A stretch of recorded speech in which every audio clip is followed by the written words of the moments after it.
Hi, coaches. Welcome to Courtside with Mental Training Plan. I'm Ben Carnes. If you missed month one and want to go back and check out that video, you can head on over to mentaltrainingplan.com/IBCA. We're going to keep all those previous resources up there for you guys to reference. Today, we're going to be talking about something that I wholeheartedly believe in from my own coaching days. Something that after I saw, oh my goodness, this actually works, I went back and had all of my players actually start incorporating into their game that next week. So I want to go back to 2013, and we were playing a regular season game against a team that traditionally beat us pretty badly. And I was the offensive coordinator. I was in year two. We were going up against a defensive coordinator that had been coaching for what seemed like longer than I'd been alive. And I was in a negative headspace. I was like, I don't know if we're going to be able to beat these guys. I don't know if we're even going to score any points on these guys. Like, do I even deserve to be on the same field as this guy? He's been coaching longer than I've been alive. They got more D1 this and recruits that, and they're bigger and they're faster and they're stronger. And I was not in a real great headspace. And I was in the middle of getting my master's at the time, and I was in a sports psychology class, and I'm going through this textbook and learning about a go-to statement. And it was something that you could go to when things were getting kind of negative in your mind. And so I sat down and it was like, well, I might as well give this a shot. And the first part was write down why you're great. Like, even on your worst day, what do you still have that kind of separates you from everybody else? And I'll be honest, it wasn't a real impressive list. I think I wrote down, I watch a lot of film and I'm organized. That was it. And then it said, write down what you will achieve and phrase it powerfully as if you've already accomplished it. And I thought for a minute, and it was like, well, I'm trying to be my best. I'm trying to be the best at what I do. And I wrote down, I'm the best coach in the state. And it was like there was this little voice in the back of my mind going, best coach in the state. You're not even the best coach on your staff. And so then it said, take those first two and combine them into a go-to statement. And so I wrote down, I put in the time, I put in the work, I'm the best coach in the state. And it was like there was literally just this voice on my shoulder laughing, like, this is dumb. There's no way this is going to work.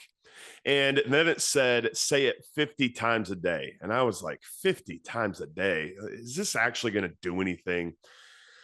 So I gave it a shot. I started in. I put in the time. I put in the work. I'm the best coach in the state. I put in the time. I put in the work. I'm the best coach in the state. And nothing happened.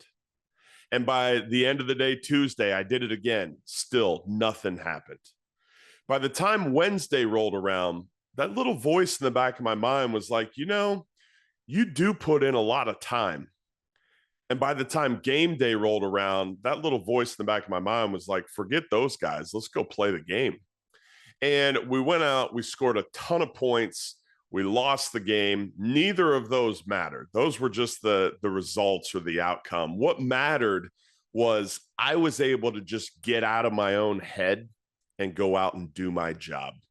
And it was like, oh my goodness, this actually worked. I gotta do this. I gotta teach this to all my players. And so, I taught that to my position group. They all came up with their own go-to statements. And, before too long, people started to realize, like, oh my goodness, this actually works. If I were to just say, I'm the best coach in the state, I'm the best coach in the state, I'm the best coach in the state, there's a part of my brain that wants to fix things that would just go, no, you're not.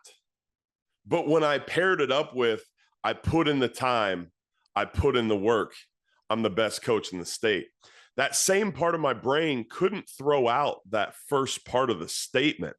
And it knew deep down, like, yeah, I have put in a lot of time and I have put in a lot of work. And, I don't know if I believe that I'm the best coach in the state, but you know what? I went from saying things like, I don't know if we can do this. I don't know if we're going to be able to win this game. I don't know if we have what it takes, and replaced that with, I put in the time, I put in the work, reminding myself, here's what I've done to earn the right to be confident in my craft. And so, if this is something that you want to do with your athletes, there's a worksheet attached that you can print off. Or if you want to just have them take out a piece of paper, it's not super complex. The first thing they need to write down is what separates them. Why are they great? Why have they earned the right to be confident?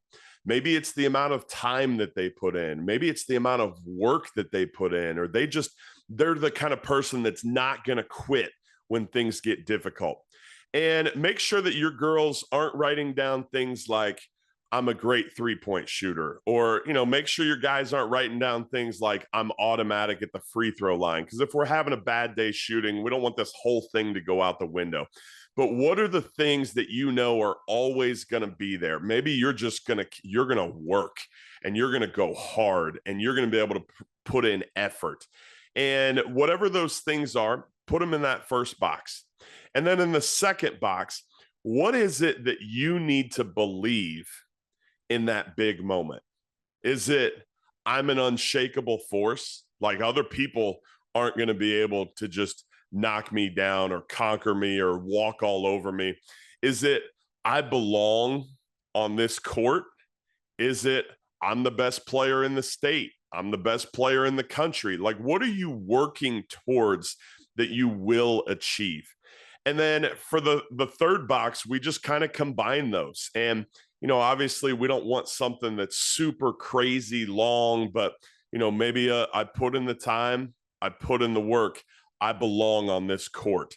Something that they're going to be able to say to themselves to start to replace those negative thoughts.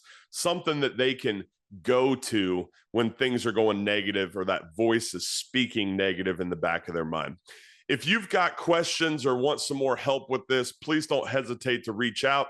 As always, if you've got things that you would like to hear about in some of the upcoming resources, please let me know. Would love to make sure that we're giving you guys things that are making an impact for your team right now. If you're interested in being able to provide year-round training for your athletes, check out the MTP Academy. You can go to mentaltrainingplan.com and just click on the coaches button up at the top. We've got pre-recorded videos, worksheets that'll basically take your athletes through year-round mental performance training.